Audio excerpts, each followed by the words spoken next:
Whatever the problem is, when they communicate, no, they get open to what their problems are. My granddaughter, she did something which is very bad. And she had to make herself. Be sorry. So that is, she's feeling very sensitive.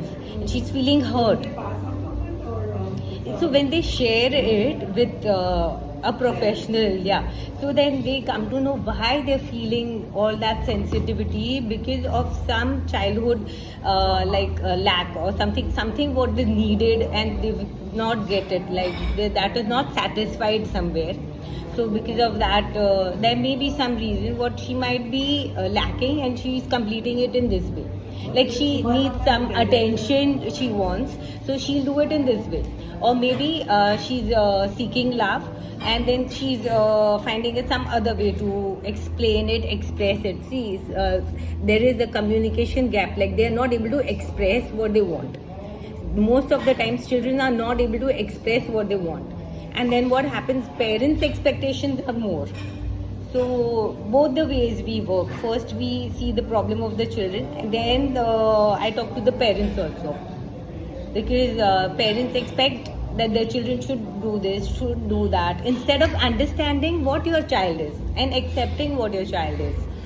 So most of the times children, parents don't accept the children as they are. They want things जैसे हम चाहते हैं, या तो फिर उसको ऐसे ही होना चाहिए, because the elder one is like that, the younger one should be like that. The elder one is studying well, but the younger one is not. That comparison should not be there. Everybody is different. If he is not studying, he is born for something else. There are some other talents in him.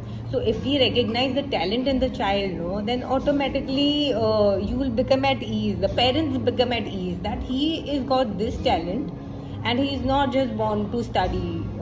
Maybe he is good at something else, or someone is good at studies. Now what we do, we compare everyone with just studies. And outside world, after the studies, you see the studies hardly helping us.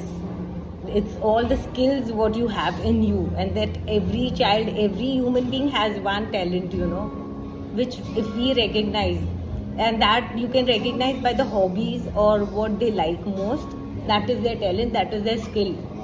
So from childhood, if we develop children into the hobbies and the talent what they have, we appreciate them, then they'll become a different personality. They'll grow up into a different personality.